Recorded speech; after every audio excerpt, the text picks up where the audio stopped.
طيب، بسم الله الرحمن الرحيم. الله أكبر، الله أكبر، الله أكبر، لا إله إلا الله، الله أكبر ولله الحمد. فبشر عباد. طبعا أنا سامع تعليقات الناس يتكلموا بيقولوا والله يا أخي أنت بتبشرنا ونحن ما شايفين في أرض الواقع شيء وما عارف شنو وكلام زي ده. نحن مع آخر ضوء لسه المغرب قرب الليلة يوم 5 شوال 1444 25 4 2023. قبل قلت 24 23. الموقف كالآتي بالنسبة يا جماعة. نحن لما نطمن الناس ما بنطمنهم ساي. نحن لما نقول القوات المسلحة مسيطرة على جميع أنحاء السودان دي حقيقة. الداير يتأكد من الكلام ده يضرب لأهله. أضرب لأهلك في كسلة، في القضاري، في الدمازين، في سنجة، في كادوغلي، في النهود، في بابانوسة، في الضعين. أضرب لهم في نيان، أضرب في الفاشر، أضرب لأهلك دين. أضرب لأهلك في دنقلة، في شمالية، في مروي، في شندي، في عطبرة. أضرب لأهلك. شوف السودان ده عامل كيف. نحن ما بنتكلم عن فراغ، نحن بنتكلم عن سيطرة حقيقية للقوات المسلحة. ما في أي تمرد هناك، 100% حقنا. ده السودان. نجي لولاية الخرطوم، نحن نتكلم عن ولاية الخرطوم، نتكلم عن حقائق. الناس دي يقول لك يا أخي مسيطرين وقوات الدعم السريع كانت ما أعرف محتلة الإذاعة ومحتل. ما في اسمها محتلة. الناس دي كانوا جزء أساسي من تأمين هذه المنشآت، جزء أساسي من تأمين المطار، من تأمين القصر الجمهوري. قاعدين الناس بيمشوا بيشوفون في شارع الجامعة ده، بتشوفون عرباتنا عرباتنا، عساكرنا وعساكرهم بياكلوا معاهم في الإذاعة، في كل المواقع. معسكراتهم الرئيسية كلها شرق النيل، في قري وغرب النيل، في أم درمان، في صالحة، في سوبا، شرق وغرب النيل. معسكراتهم الرئيسية جوا الخرطوم، في هيئة العمليات، في النادي الكاثوليكي. في الناس دي قاعدين جوا. القوات دي موجودة داخل الخرطوم، جزء أساسي كانت من تأمين الخرطوم هي. تقول لي هنا رغما عن ذلك أخزاهم الله. الناس دي عندهم 40,000 جندي كانوا داخل ولاية الخرطوم دي، معاهم 2000 عربية لاند كروزر مسلحة. 2000 عربية لاند كروزر مسلحة. الآن أنا ما أتكلم عن سيطرة القوات المسلحة والداير يمشي يشوف المعسكرات، يمشي يصل بنفسه. رفعنا لكم في لايفات نسوي لكم شنو؟ جميع معسكرات المتمرد ده تم دكها دكا كاملا في النيل الرئيسي، غرب النيل وشرق النيل. تدمير كامل، تدمير كامل، وسيطر عليها في أم درمان كلها من أقصى شمالا لأقصى جنوبا. جميع معسكراته في بحر أزرق ده هنا، في سوبا، في شرق النيل. دكها دكا داخل ولاية الخرطوم. ما عنده ولا معسكر واحد الآن فيه تجمع. ما في معسكر كده يتجمعوا فيه يقولوا ده حقنا. عرفت الكلام ده؟ نحن بنتكلم عن حقائق. لما نقول الجيش تم السيطرة على الخرطوم بالنسبة الكبيرة، نحن بنخلي نسبة بتاعت 10% ولا 5%، لأنه بجيك للنقطة بتاعت العربات الداخل الأحياء والناس يقول لك نحن سامعين. القوات المسلحة سيطرت سيطرة حقيقية بقوات في المشاة بمختلف تشكيلاتها، وسيطرة مطلقة في الجو. بيت الشغل دقيق، يعني بالقمر الصناعي، ما بيه شغل عشوائي. خليك من شغل النسر والتصوير وغيره. سيطرة حقيقية. نحن عندنا قوات بتاعت استخبارات منتشرة في جميع أنحاء الولاية. الناس يقول لك المعلومة دي ووصل دي وجيب دي. المعلومة أنت بتفتكر بتجيبها دي بتكون وصلت زوما مش زمان، قاعدة في هيئة القيادة والسيطرة. أنا بتكلم لك عن منظومة بتاعت قيادة وسيطرة فيها معلومات مكتملة، فيها صور حقيقية بالكاميرات من جميع مواقع الولاية، صور لايف حقيقية. وما بوريكم إن إحنا كاميراتنا قاعدة وين، دي ما شغلتكم. صور حقيقية، معلومات مكتملة، إدارة للمعركة بضباط محترفين مقاتلين اشتغلوا العمليات دي بعمر، ما حاجة الليلة. بيصرفوا أوامر وتعليمات. المنظومة الإدارية بتاعتنا مكتملة، إخلاءنا مكتمل، التموين بتاعنا والتشوين والإمداد بتاعنا مكتمل. الحاجات دي هو صفر عنده. العالم كله رفع ايده منه. أمريكا رفعت يدها منه، قالت دي قوة متمردة، وقالت ما ممنوع أي تدخل خارجي، يعني ما هيجوا أي مدد خارجي. الترويكا الاتحاد الأوروبي رفعوا يدهم منه، شالوا شنطهم ومشوا. منو برا واقف معه؟ ما في زول برا واقف معاه، ما واقفين معاه الا العملاء في الداخل هنا والخونة داخل السودان هنا اللي واقفين معاه. من الثاني ما في حاجه اسمها هنا اي زول مناصر هذا المتمرد هو متمرد مثله، متمرد مثله، ما في كلام زي ده. دين الوحيدين اللي واقفين معاه. وان كان احنا نلوم، ما زلنا نلوم كثير من الدول العربيه، مفروض تطلع بيانات رسميه تورينا واقفه مع سياده الدوله مع جيش الدوله ولا لا. ساكتين.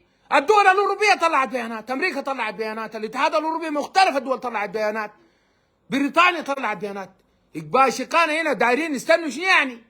فإن كان لكم نصر قالوا ألم نكن معكم ونستحوذ عليهم؟ لازم يكون عندهم موقف واضح. تمويلهم موجود في بنوك عربية موجودة هنا في المنطقة، حساباتها الدخل وغيرها موجودة، مفروض يكون فيها موقف واضح. ده ما موضوع أنا داير أشغل بين الناس. الزول ده فقد كل الدعم الخارجي، كل الدعم اللي بيلقاه من عملاء اللي انتم عارفينهم اللي قالوا يا تمضوا يا الحرب. داير يدعوا للحرب ووروا الحرب دي. اعود لنقطة المواقع اللي هم فيها دي. المواقع دي القوات المسلحة بتقدر ياتوا موقع حيوي، ياتوا موقع حيوي، هي بتقدر وهمته شنو؟ ما عارفاه. قاعد في الاذاعة، ما عندها التلفزيون شغال والاذاعة شغال، احنا بنبث من هنا ما لكن ناسه طير صاي ما بيفهموا ولا اجهزة دي بتطلع اي حاجة، ما في اشارة حتطلع من هناك. تلفزيون السودان عندها شغال هنا، افتحوا شوفوا، لانه نحن التحكم عندنا، السيطرة عندنا. نحن انا اقعد اكسر لي بنية تحتية هناك ساعة اشتبك في الاذاعة عشان اكسر بنية تحتية. ده مفخرة للجيش السوداني. ما عندنا ولا بنية تحتية واحدة نحن كسرناها، اللي كسروها هن. نحن بتنتهي الحرب دي الان قريب جدا، بتسمعوا البيان النهائي، وبندور منشآتنا كلها بتدور، كهربتنا شغالة، الاعطال الواقفة في البحر دي اعطال بتاعت وحدات، مش لانه ما في انتاج، اعطال بتاعت منشآت. الكهرباء، الامداد الكهربائي موجود في ولايه الخرطوم وفي جميع انحاء السودان. الامداد المائي عطل في محطه بحري، ضربوا حامل المهندسين المدنيين يخشوا محطه بحري عشان يصلحوه لانه عمل جبان. انت كان راجل اطلع في التلفزيون هسي وقول، اطلع قدام الشاشات وقولوا تعالوا يا مهندسين محطه بحري صلحوا بحري الماء ودخلوا عشان على لا تقبل لك شكرا، لانه انت مجعطش المواطنين.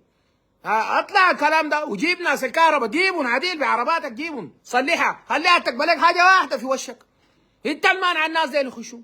الكهرباء شغاله، المويه شغاله، الطرق شغاله، الليله الناس نزلت فتحت اسواقها مشت شافوا بعينهم. نحن في الارض دي ما بنخلي لها قوه متحركه. كل القوى الصلبه بتاعته والضاربه وتحت قياده واحده ومجموعه كبير تم تدميرها بشكل كامل. اي قوه بيحاول يحركها بنضربها، يقول لك ضربوا في الدروشاب خليه يمشي وين؟ ما بيمشي اي حته، ما حيمشي اي حته. اي قوه تحاول تمرق الخرطوم دي بنكسرها له في راسه. اي قوه بتتحرك في شارع واسع بنكسرها له في راسه. يقول لك العربات اللي في الاحياء، انت ما قلت النقعه ديك، النقعه وديك خيل الهجعه، النقعه بقت بيوت الناس تتحامى فيها ودي آلته. وده قالوا لي يا اخي انت تستفز الناس ديل بين الاحياء عشان يضربوك، عشان نقول الطيران ضربوا ما دقيق وفي مجلس الامن نقدر.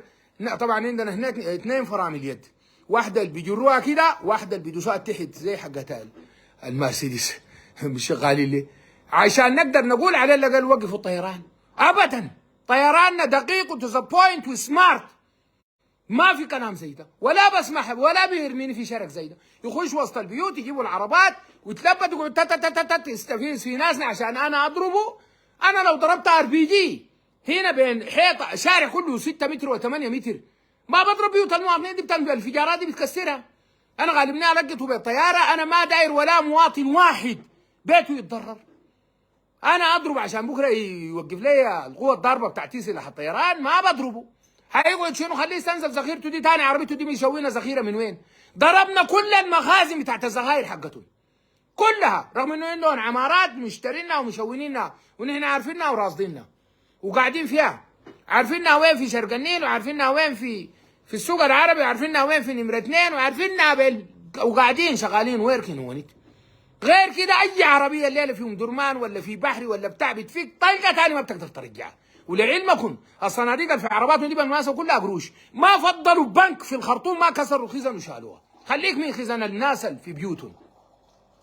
كل البنوك كسرها وشالين قروش الصناديق دي. بعدين ان شاء الله لما تغنيوها الدولة تشيل ما بعرف الفتوى بتاعتها شنو يدوكم كم، لكن ده ما موضوعنا. اي طلقة حيفكها ما حيرجعها. انا اضرب لي قوات في مدينة في حايمة وسط الاحياء عشان شنو؟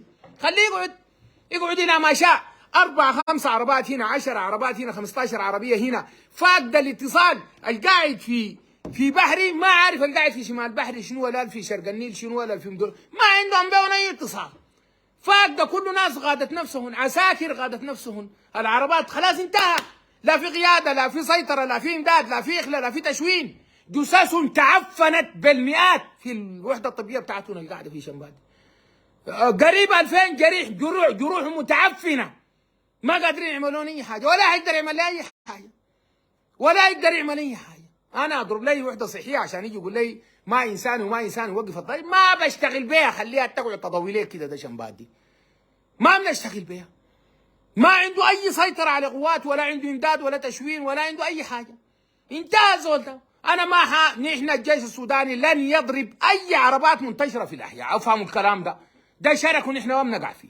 نحن ما لم يتيقن انه المنطقه دي كلها جوا البيوت دي فيها دعامه ومتمردين وفيها ذخائر وسلاح وما فيها مواطنين، ما هنتعامل معاه. حنخليهم حايمين كده وقودهم هو يكمل ما يقدروا يشونوا. اسمه شنو؟ سلاحهم يكمل، ذخائرهم ما يقدروا يشونوا. اذا ما عرفت اي يوم مش هو الخسران. وامشوا اسالون، انتم ما قاعدين تقطعوا في التفاتيش الليله، الحركه رجعت والناس مشوا والاسواق، اقفوا اسالون لما يفتشوا ونشوف معنوياتهم كيف. شوفوا كيف ديل بيقلعوا كاكيون وبيجروا بيملصوا ديل. وريني عسكري بتاع جيش ملص الكاكي بتاعه ده. الشعار ده نحن ما بنخطه في الوطن، ولا عسكري واحد ما قلع الكاكي بتاعه. اقبضني اسير، حتعمل لي شنو؟ انا اول ما نتاسر انت اللي حتعذب نفسك، لانه جنيفا كونفنشن لو عملت لي شيء بدونك مجرم حرب. انت اصلا ودي وانتهيت على المنع. هتعمل لي شنو انت؟ لكن انت بتقلع الكاكي بتاعك وبتملصه، لكن ما في عسكري بتاع جيش بيملص. انت هتعمل لي شنو الاسري؟ انت هتقتلني؟ الشهاده بتزيدني شرف، الشهاده بتزيدني شرف. انت بفطيسه بتموت خزي، انت خايف من الموت. انت لو عارف روحك بتموت شهيد ما بتدي صور المواطنين في البيوت. يجي يقول لك المستلسين في البيوت. المغرب جاء، نحن ما نطول على الناس. البشريات الحقيقيه وصول تعزيزات باعداد مهوله من الولايات، لانه انا عندي 12 ولايه، الجيش اللي فيها ما فك ولا طلقه. والله عساكرهم اليوم غبينه للانتصار لاخواننا اللي استشهدوا ديل، وما لهم شوق انهم يشاركوا في معركه الكرامه دي. ما كانوا مشاركينها زي النمل، زي النمل. والله ياكلون بسنون، والله ما يسلموا، ياكلون بسنون. وصلت تعزيزات من كردفان بولايات الثلاثه، دخلت الخرطوم الليله قبل المغرب. وصلت تعزيزات من شرق السودان، دخلت الخرطوم. وصلت تعزيزات من الشمال، دخلت الخرطوم. والله تضيق عليهم هذه الارض اضيق من خرم ابره. والله الدارنج منهم اسا بس يخلي عربيته تفوت، لانه لو وصلناك بتموت، ما في مخارجه. بعدين هم ما عندهم اي خبره ولا تكتيك في القتال الليلي. انا ضباطي وعساكري مدربين على الحرب الليليه، بيتعلموا مننا نحن هسه برا الناس. الجيوش البرا انا ما بقول الكلام ده نظري. لو كان في اي دوله والله العظيم في بريطانيا العظمى، لو في قوه موزعه قوامها 40,000، عندها 2,000 عربيه بالتسليح ده موزعه داخل لندن، جوا في الحتات اللي هي مؤتمن عليها، في باكنهام ولا في كل المواقع الاستراتيجيه، وتمردت بالطريقه دي عليه اليمين، كان سقطت لندن في ساعه تسقط. ما سقط السودان، ولا في حرب اهليه بتقوم في السودان، ولن يكون السودان لا كاليمن، لا كليبيا، لا كسوريا، لا كالعراق. ما تصغيرا باهلنا ديل، لكن ما كان عندهم جيش قومي ولا جيش محترف. جيوش قبليه عقديه، ما كده طوائف زي دي هنا. في صدام حتى لما كون جيشه كان سني بس، ما فيه كرد ولا فيه شيعه. دي النتيجه. سوريا علويين بس، ليبيا كده. نحن ما عندنا كلام زي ده. نحن اي قبيله في السودان ده ما عندها عساكر وضباط في الجيش السوداني، وجيش محترف وقتال وقومي. عرفت الكلام ده؟ فانا داير اقول للناس، يقولوا لك الاشاعات، يقول لك تتحرك 200 عربيه جاي من بندع 500. يا اخو عنده جوا هنا كان 40,000 وعنده 2000 عربيه، ما استلم اي حته. المواقع اللي هو مستلمه وغدر بناس قتلونا ابن دقيقه صباح قال لي تاثير غلبوا يعمل فيها حاجه. صفر سيطر على الخرطوم. القاعدين هنا ده 40,000 انتهوا يدمروا. 2000 عربيه تدمرت بنسبه 80% منها اتدمر، والباقي قبضنا قبض. داير يحلوا 2200 عربيه ولا 100 عربيه جاي من برا تحل لجنه ويقعد جوا مستلم، بعدين ما قدر يستلم. يجوا شنو يعني جاتهم 200 و300 عربيه. والله عربيه تقطع النيل ده بخربون درمان لخرطوم ما في. واحده بتقطع ما في. واحده هي اصلا بتصل هنا ما في. اكثر سلاح جو ضارب الان السلاح السوداني. ونحن اي نصيبه بتقوم من مطار انتبي، بتقوم من الرياض، بتقوم من تل ابيب، بتقوم من طرابلس، بتقوم من انجمينا، بتقوم من عنتبي، خليه من جوبا. شايفينها في شاشاتنا. الراجل اللي يقدر يخش الجو حقنا ده والله طياره فيها طيار من رسيله ليه. والله نهرس ونهرس واتضربت. اقول لك بندا دي ضربت من امس الموضوع انتهى. لافين حايمين بهنا في القلب بتاع ام درمان ده بتاع حمره جبره الشيخ، ونايم 20 عربيه و30 عربيه وغودهم كمنان قاعدين والله يموتوا عطش. لكن قول وصلوا. انت 100 شنو يعني 100 عربيه؟ وكان عنده هنا 2000 عربيه ما عملت له حاجه. يجيب داري يجيب له قوه تلحقه. وعلى العكس تماما قواتنا كل يوم عندنا احتياطي. انا كلمتكم قلت لكم نحن 15% من القوه اللي عملنا لها استعداد لما بدينا نشوك فيه ما استعملناه. عندي 12 ولايه شوف فيها كم فرقه وفيها كم لواء ما طقوا ولا طلقه. كل يوم حتصلنا تعزيزات بتطلب القياده. الدليل ان احنا ما طلبنا قوات الاحتياط. الجيش السوداني ده ما عنده قوات احتياط، ما في خدمه وطنيه مدربين، ما في قوات احتياط كانت في البلد دي قاعده جاهزه. ما طلبناه نحن ولا قلنا له زول يساعدنا ولا دايرين، لانه سيطرتنا تامه ولا مقوم نفسنا. ما مقوم نفس الناس ذاته. والله اقسم بالله والله الناس مستمتعه، والله طربانه، والله عساكرنا طربانين ومعنوياتهم زايده، وضباطنا والله شرار بس. فما الناس ما قعدوا يتروعوا ساي. والله الخشوا الليله دي زي الدير. والله ليله الخرطوم ده والله تضيق عليهم الحياه، وبنتعامل معاه باحترافيه. نحن بعد ما طهرنا كل المواقع المخازن والمعسكرات ومراكز القياده والسيطره دمرناه تماما، بنجي نقزقز بالناس بنشوف ياتوا احياء وياتوا احياء حيويه ونخشها. كيف بنعرف نخشها؟ حرب المدن دي تدربنا عليها نحن. عندنا الفرقه التاسعه المحموله يوا، عندنا قوات فرقه خاصه من قوات الاقتحام الجوي، فرقه كامله قوات خاصه من المهام الخاصه لسه ما اشتغلوا. ولا اي كتيبه واحده منهم في القياده رجعت الناس دين مع الحرس الرئاسي كسروهم كسره الجن في اكبر معركه هيكتبها التاريخ تخلد ليوم الدين. والتحيه لقائد القوات دي الحرس الرئاسي ولقائد القوات المهام الخاصه، لانه رجال ضباط وعساكر ارجل. والله رجال مسافه السمكي يومين وثلاثه يوم يقول لك انا حاقبض. انت جارب الحيطه تكسر الحيطه بالبكل وتخش لي جوا البيت. دي رجاله تقول تستلم هستلم. ما استلمت مالك، ما استلمت مالك ما نطر ليك. والله العظيم ثم ولوا مدبرين. لانه ما بيقاتل الغادر ما عنده حاجه يقاتل بيها. انا بقاتل عن الحق، وانا جند الله وانا الحق، وده النصر جاء غصبا عن عين اي زول، وربنا حيخزي اي زول واقف معنا. لانه تاني الدنيا كلها ما في ويزو. انا بكتب لكم تحت كلهم حتى الشرك ديل رقدوا في الواطن وقالوا احنا رفعنا يدنا من الزول ده. اي زول رفع يده منه فاضل ليه. والخونه والمنافقين والمتمردين اللي قاعدين معاهم هنا ده بدافعوا عنه في الصفحات دي. وما في والله جري اريا بلاك اند وايت وعرفناهم. وبني قريظه جايه، بني قريظه جاي ده ما وكيتها. فالحمد لله دخلت تعزيزات بتطلب القياده بوكيتها عشان تعمل بها الشغل اللي هي دايره مسيطره تماما. لا عارفين مين كم، لا عارفين حيجوا وين، لا عارفين يشتغلوا وين. معتمدين يا اخي على شبكه التلفون في اتصالاتهم. انا عندي سيستم بتاع اتصال ما عنده اي علاقه بشبكه التلفون ولا بيقدر يخش في ذاته مع الساتلايت. ماركوني جاب اشاره محمد علي ما قال لكم ما. فالناس ما تقعد تجزع ساكت. نحن ما بنقول كلام هواء ولا بنكذب على الناس، والعسكريين بيفهموا انه عارفين كلام اللي بقول فيه ده صح. ما يقعدوا الناس يجزعوا ساي ويخوفوا الناس ويروعوا في الناس. القاعدين في الحله ديل عندنا لهم شغل، لكن خلوهم يقعدوا يطقطقوا كده كملوا زخايرهم. ما حنتعامل معاهم. كله كلامي كلمتي الاخيره. شوف بس المسافرين بلد فيها حرب زي دي لو هي نحن فاقدين فيها الكنترول، البساطه المارقه دي بتجيب وقود من وين؟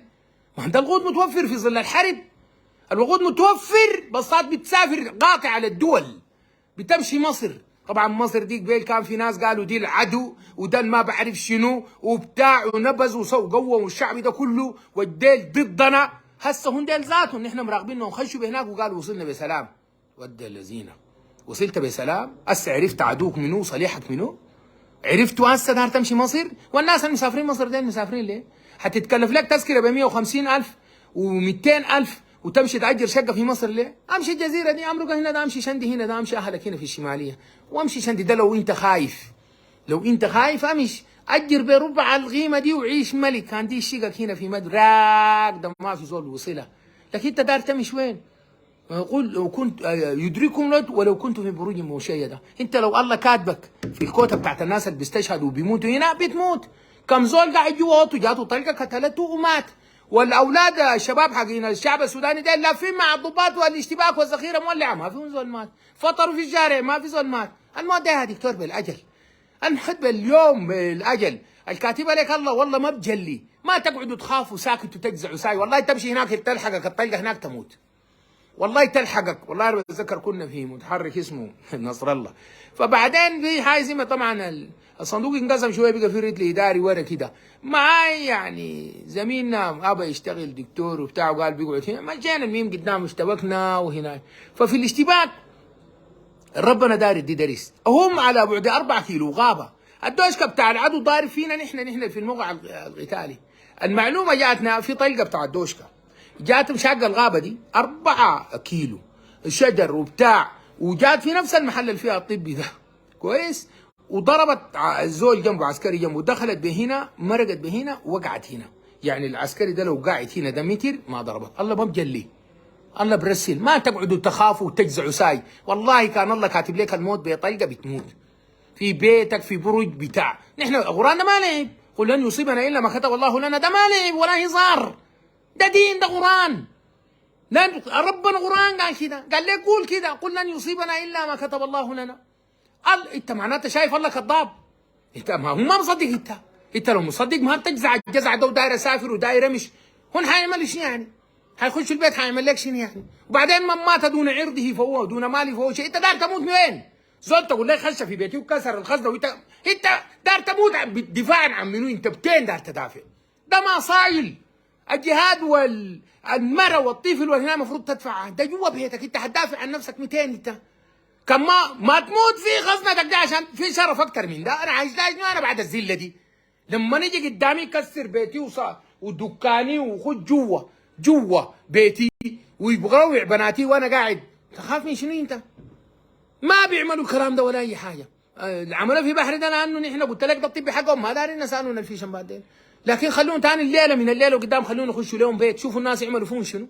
والله ياكلون اكل، والله ياكلون اكل، ذخايرهم كملت، معنوياتهم في الواطا، قتلاهم خلوهم في الشوارع معفنين، جرحاهم خلوهم في الشوارع عفنوا، ما اخواننا اللي معاهم في العربات. الطياره لما تعمل زن والله بتضيق بهم الارض، لا يعرفوا يجروا وين، قاعدين لابدين تحت الشجر. شوفوا الفيديوهات، مش جوا الحله ساي ملبدين جوا الحله تحت الشجر، ما بحلك. فاين المفر؟ اين تذهبون؟ والله الا الخطه البندقيه دي، ده حلك. ما عندك كده، ما في حاجه. نحن عندنا اخواننا ضباط وغاده وضباط احدث مننا وجنود والله اعز مننا استشهدوا. تيجي تقول لي خلي لك شنو؟ ما في حاجه اسمها بخليك. ده خد السلاح وبدله وسلم محكمه ميدان كبرى، وذات يدوا محكمه كيف؟ يدوا شرف وضابط عشان يدوا شرف محكمه ميدان كبرى. هاشم العطا راجل عمل شغل بيده وهو مقتنع به، يتحاكم محكمه ميدان كبرى، يشيل الشرف ده ويضرب محكمه ميدان كبرى. انت جبتها قريتها وين عشان يدوك محكمه ميدان كبرى؟ والله يكلمكم، والله ربنا يخزي خزي، والله عساكرنا ديل يصلوا قسما بالله مهما يكون في تعليمات ضباط والله ياكلوا بسنونهم. الغبين الان شايفه في عساكر ديل والله ياكلوا بسنونهم، لانه غدر باخوانهم. يا اخي ناس لحد العيشه بياكلوا في صحن واحد، بكره الصباح يا اخي تقدر بي يا اخي؟ ما في. والله العظيم تضيق بالوسيعه. هو لو حريف بعد ما الدنيا فاتته يسلم يقول لا حاكموني محكمة ميدان كبرى يسلم. ده لو داير ينجو من اللاكل. فالناس يا جماعة ما يقعدوا يسووا في اللي بيسووا في ده. قروشك كان ماشي بها مصر دي امشي هنا مدني اجر شقة بربع القيمة واقعد عيش ما امشي شندي هنا امشي المتم اقعد في بيتك ده. الناس اللي قاعدوا جاهم شنو؟ ما في الا زول شليق مشى في حتة فيها اشتباك طلع راسه بالبلكونة. ما في. ما من هنا ولقدام بشركم والله ما يعملوا اي شيء. والبيقتلوا بيكسروا في الدكاكين الان تسعة طويله. انت لو ما نترحم على اخواننا اللي استشهدوا الان. اخونا الدكتور بشرى بن عوف بسكين. ابدين ما بيضربوا بسكين. الدكاكين حقتكم وسواقكم بعد ده احرسوها. احرسوا من ماتوا دون شيء. بيجيك ده موت معه يعني شنو يعني؟